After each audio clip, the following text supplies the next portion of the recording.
वहला भाई बहन, अज पां सच्ची गाल कार्यक्रम में पवित्र ग्रंथ बाइबल में जा यसाया जे 61 अध्याय जी शुरुआत कयूं था।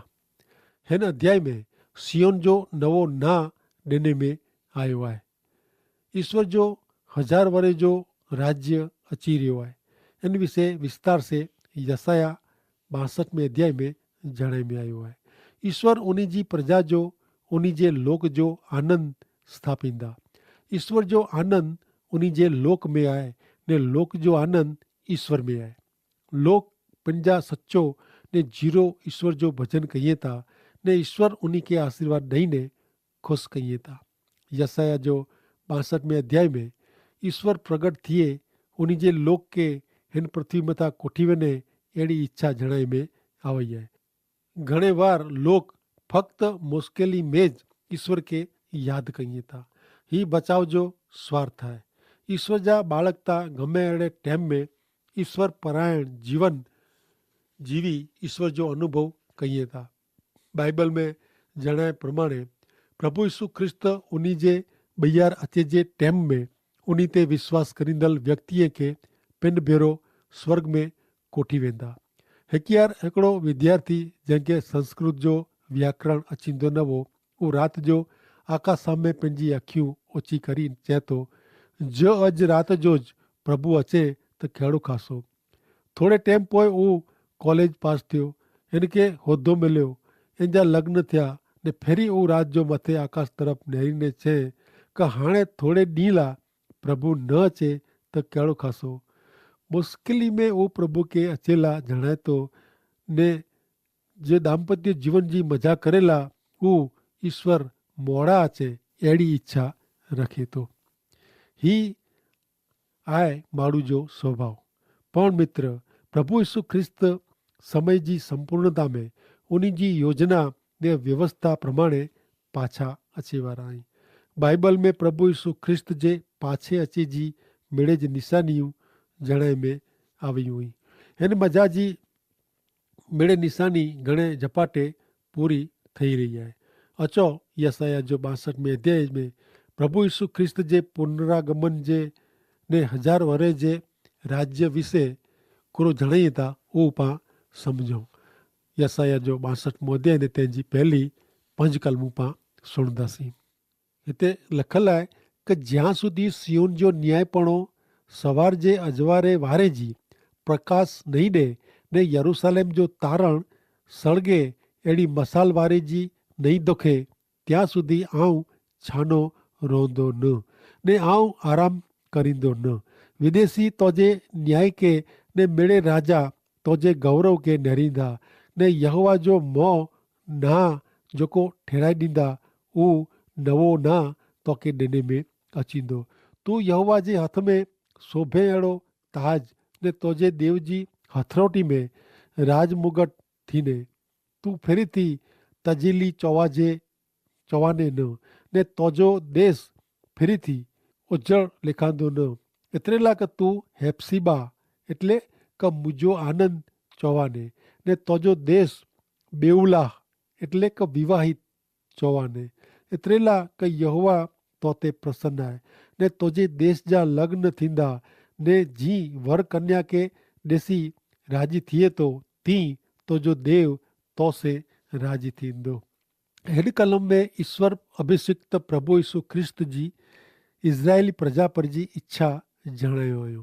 यसाया 62 अध्याय ने तंहिंजी पहली 5 कलम में ईश्वर पिंड पहली कलम में जाणीअ था कि आऊं विश्राम आराम गिंदो न ક્યાં સુધી કોલાય જ્યાં સુધી યરૂશાલેમ जो તારણ દોખદલ મસાલ વારે जी नहीं दुखे ત્યાં સુધી આऊं छानो रोंदो न। ईश्वर जी प्रजा प्रभु यीशु ख्रिस्त जो स्वीकार कयो न, तंहिं लाइ अॼु हुते शांती चैन आहे न ने इन जे प्रमाणे जिन जीवन में घर में शहर में प्रभु यीशु ख्रिस्त नहीं होते शांति पण वे नथी ने ईश्वर सिवाय ॿई कोई व्यक्ति देश क ॿई शक्ति माण्हू के सच्ची शांति ॾेई सघे नथी। मित्र, ईश्वर माण्हू के शांति ॾिने लाइ घणे महिनत कयो। छेवटे पंहिंजो पुत्र प्रभु यीशु ख्रिस्त खे हलाई ॾिनो। ईश्वर मूंखे ने आके सच्ची शाश्वत शांति ॾिने लाइ केतिरी महिनत कई था। जेको प्रभु यीशु ख्रिस्त ते विश्वास कई था उहो आराम विश्राम मेळवे था। प्रभु यीशु ख्रिस्त मानवी खे विश्राम आराम शांति ॾिने लाइ पिंड वटि अचे जो आमंत्रण ॾिए था ने चए था का ओ सख़्त मजूरी करींदल ने बोझो उचकींदल ऐं बेड़े मूं वटि अचो ने आऊं आके आराम ॾींदो। ईश्वर पाला आराम तैयार कयो हुयो। उन पिंड पाप खे छीटो करे जो पाप जो देवो भरपाई करे ला परिश्रम मेहनत कयो। ईश्वर मानव मुक्ति तैयार करी रखियो हुयो ने यसाया 62 अध्याय ने 4 कलम में ईश्वर पंहिंजी प्रजा खे विवाहित मुंहिंजो आनंद थींदो ईश्वर ते विश्वास करींदल व्यक्ति साथे मजबूत संबंध ॿधी था। जीअं वर ने कन्या जो संबंध वे थो अहिड़ो मजबूत संबंध पक्को संबंध ईश्वर पंहिंजी प्रजा साथे ॿधियल मङे था। ने ही भविष्यवाणी पण प्रभु यीशु ख्रिस्त ने उन ते विश्वास करींदल समाज मंडल जो आहे। प्रभु यीशु ख्रिस्त वरराजा आई जॾहिं समाज मंडल उन जी कन्या आहे। ही कन्या खे कोठेला प्रभु यीशु ख्रिस्त हिन पृथ्वी ते अचींदा ने पिंड पहिरियों स्वर्ग में कोठी वेंदा। यसाया 62 अध्याय 6-9 कलम। हे यरूशलेम आउं तुंहिंजी रांग ते चौकीदार गोठवे आई। उ सॼो ॾींहुं ने सॼी राति कॾहिं शांत रहंदा न। यहोवा खे यादि ॾियाराईंदल आके आराम करणो न। उ यरूशलेम खे बनायो ने पृथ्वी ते इनके स्तुति भक्ति योग्य करे ત્યાં સુધી इनके आराम ॾिनो न। यहोवा पंहिंजे जमणे मजबूत हथ जा सौ खाधो हुयो का आउं फेरी थी तुंहिंजो अनाज तुंहिंजे दुश्मन खे खाधे लाइ ॾींदो न। ने द्राक्ष रस जंहिंला तूं महिनत केर आहे उहो परदेसी पींदा न पण इनके भेरो करींदल उहो खेंदा ने यहोवा जी स्तुति करींदा ने इन जो संग्रह करींदल मुंहिंजे पवित्र स्थान जे अंगण में उहो पींदा। यरूशलेम में शांति रहे तंहिंला चौकीदार इन जे नगर जे कोट ते रखे में आया आहिनि। 6 कलम में ईश्वर चौकीदार खे जणाइए था का आके आराम करणो न। ईश्वर लाइ कमु करींदल लोक खे आराम करे जो न आहे। उन खे ईश्वर चौकीदार तरीक़े जणाइए था। चौकीदार नगर जे कोट ते ने रांग ते वेठो वेठो कूड़ो करे थो। उहो सामेनू अचे थो उन लश्कर खे नेरे थो ने नगर जो रक्षण करे थो। नगर खे चेतवणी ॾे थो उहो रांग मथे सुम्ही रहे नथो। प्रिय मित्र, जहिड़े ईश्वर खे ओळखे वारी हर हिकु व्यक्ति बाक़ी रेला माड़ीअ जो चौकीदार आहे उनखे अचे वारे विनाश विषय लोक खे जणाइजो आहे। तंहिं लाइ प्रभु यीशु ख्रिस्त उन जे शिष्य खे जणाइए था। माथी अनुसार शुभ संदेश जे 28वें अध्याय जी 18वीं कलम में प्रभु यीशु उन नजीक आया ने चयो का आकाश ने पृथ्वी ते मिड़े अधिकार मूंखे ॾिने में आयो आहे। प्रभु यीशु ख्रिस्त ते विश्वास करींदल व्यक्ति सार्वकालिक विनाश में जा बची वञे थी। ऐं जेको रेडियो कार्यक्रम सुणी रहिया आहियो उहो एतिरे लाइ आहे का ऐं जीरे सत्य ईश्वर ते विश्वास रखो ने सार्वकालिक विनाश नू बची वञो, सार्वकालिक नाश नू बची वञो। प्रभु यीशु ख्रिस्त ते विश्वास करींदल जो जीवन आनंद मजा वारो बने थो। उहो शांति मेळवे थो ने तंहिंला केतिरी महिनत करे में अचे थी। ईश्वर जो प्रेम गमे एतिरी महिनत जे भोगे पण पां सुधी प्रगट थियो आहे।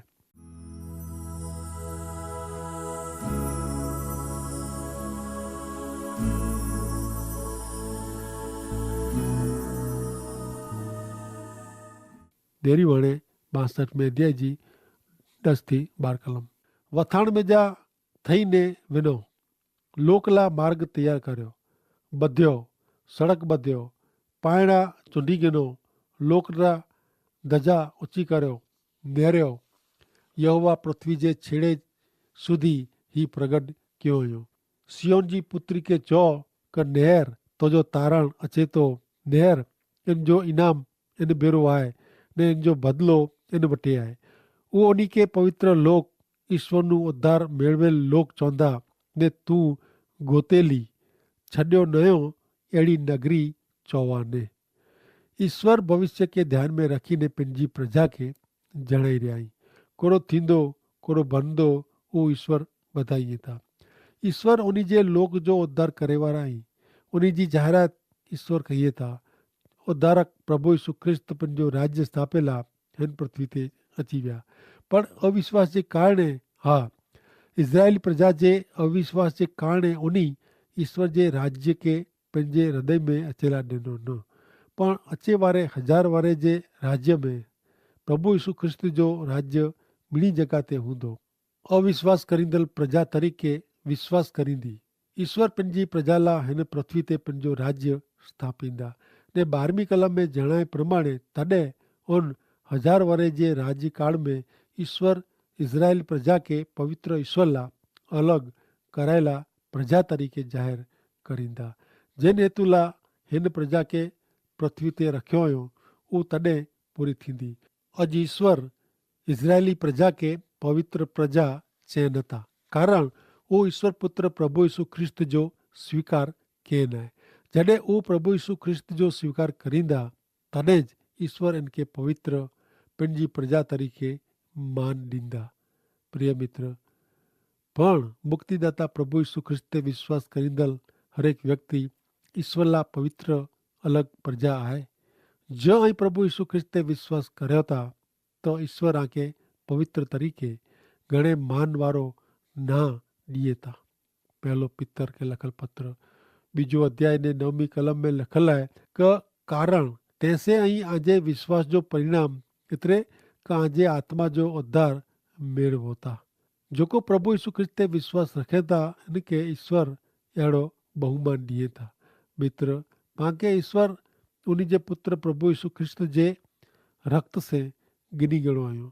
इन विषय पहलो पितर 1 अध्याय ने 19वीं कलम में लिखल आहे कि जंहिंजो नाश थिए अहिड़े स्वर्ण रूपे से न, पण ख्रिस्त जेको निष्कलंक ने निर्दोष हलवान जहिड़ा हुआ, उन्हीं जे कीमती बलिदान से आके मुक्त करे में आया आहियूं। प्रभु यीशु ख्रिस्त जे पवित्र रक्त से ईश्वर पांखे पाप, शैतान ने सार्वकालिक मरण में जा मुक्त कयो हुयो। तंहिं लाइ हाणे पां पंहिंजा नयूं, कोई पण व्यक्ति जा नयूं, पण ईश्वर जा पां आहियूं। मित्र, यसाया 62 अध्याय पांखे ईश्वर जे राज्य विषय ने इनमें थिए वारी स्थापना विषय जणाए थो। ईश्वर अॼु पांखे प्रभु यीशु ख्रिस्त ते विश्वास करे जे कारणे उन्हीं जा पंजा ज़ाहिर कइए था। अचो मित्र, हाणे पां यसाया जे 63 अध्याय जी शुरूआत कयूं। हिन अध्याय में ईश्वर जे न्यायसन विषय, ईश्वर जे पाप विरुद्ध जे कोप विषय ने जेको ईश्वर जे शरणे आया आहिनि, उन्हीं पर जी कृपा ने प्रेम विषय जणाए में आयो आहे। यसाया 63 में अध्याय जी पहली कलमूं ॾेरियूं तो ईश्वर जे कोप विषय जणाए थी। ईश्वर न्यायी ने तंहिं उहो दैवीय व्यवस्था प्रमाणे पंहिंजे स्वभाव प्रमाणे पृथ्वी जो न्याय कइए था। पां यसाया 53 में अध्याय में नेरी विया कि जॾहिं प्रभु यीशु ख्रिस्त उन्हीं जे पहले आगमन टाणे हिन पृथ्वी ते आया, तॾहिं उन्हीं में कीअं रूप न हो। अहिड़ा लॻंदा न हुआ कि पांखे उहो गमे, पर हाणे उन्हीं जे पुनरागमन टाणे उन्हीं जो वैभव, मान, अधिकार, रूप कल्पना में न अचे अहिड़ो हूंदो। पहले आगमन टाणे अधिकार से भरपूर ने राजा धीराज तरीक़े हुकम करींदा, जी रस कढेला द्राख के लीमे के क ॿिया फरे के पीसे में अचनि था, तीं ईश्वर पापी मानव जात विरुद्ध पंहिंजे कोप में उन्हीं के पीसी विझंदा। पण ॿई बाजू जेको प्रभु यीशु ख्रिस्त ते विश्वास कयो हुयो, उन्हीं के पंहिंजा स्वामी ने प्रभु तरीक़े स्वीकारियो हुयो। उन्हीं जा ईश्वर जा पाप विरुद्ध जा न्याय सन विषय सुणो। यसाया जो 63 अध्याय ने पहली कलम। ही जेको अदोमनू किरम जी रंग जा कपिड़ा पहिरीने जेको बोसराहनू अचे थो, ही जेको पोशाक से शोभे थो, पंहिंजी अति शक्ति से रांदि कईंदे अचे थो, उहो केरु आहे? आउं जेको न्याय से बोलदल तारेला शक्तिमान, उहो आउं ई आहियां। अदोमनू किरम जी रंग जे वस्त्र में अचे वारा केरु आहिनि? मित्र, बाइबल में जणाए प्रमाणे अदोमता देह के शरीर के ज़ाहिर करे थो। देह प्रमाणे जीवे वारा लोग ता अदोम पहला माण्हू जा संतान आहिनि। जिन ते ईश्वर जो न्याय सन रखियलु आहे। हिकिड़ो पुरुष जेको न्यायी ने शक्तिमान आई हू अची रहिया आहिनि। सॼी पृथ्वी ने मानव जात जो न्याय करींदड़ ता मुक्तिदाता प्रभु यीशु ख्रिस्त आई, जेको न्यायी ने शक्तिमान आई, जेको क्रूस ते मानव जात लाइ पाप जी क़ीमत भरपाई कयो हुयो ने मरण विस्ते जीत मेળવીને टे ॾींहं सजीवन थिया। उन शैतान मरण ने पाप ते जीत मेળવ્યો हुयो। उन लाइ शक्तिमान आई। यसाया 63 अध्याय 2-6 कलम। तोजे पोशाक ते रतास कोलाए अचे थी ने तोजा कपड़ा द्राक्ष कुंड में द्राक्ष खूंदी दल के ने खूंदी दल जे कपड़े जड़ा कोलाए थिया आहिनि। आऊं हिकिले द्राक्ष कुंड खोदियो आहे ने लोक में जा कोई माण्हू मूं भेरो न हो। वरी आऊं मुझे खार में उन्हीं के कचरिया ने मुझे कोप से उन्हीं के चपली विधा। उन्हीं जो लोई मुझे कपड़े ते छंटकायो वो ने मुझे तमाम पोशाक ते डाख पाड़े आई। एतिरेला का मुझे हृदय में प्रतिकार जे ॾींहं जो वीचार हो।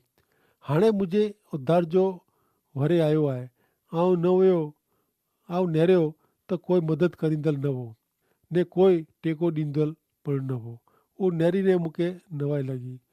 एतिरे मुला मुंहिंजो पंहिंजो हथ तारण के ने मुंहिंजो कोप मूंखे टेको ॾिने। आऊं मुंहिंजे खार में लोक के पिचली विधा ने मुंहिंजे खार में लोक जा टुकड़े टुकड़ा कया ने आऊं उन्हीं जो लुई धरती ते रेड़ी ॾिनो। जेको ईश्वर जी उद्धारक योजना विरुद्ध थिया आहिनि जाणी કરીને ईश्वर जो नकार कयो हुयो।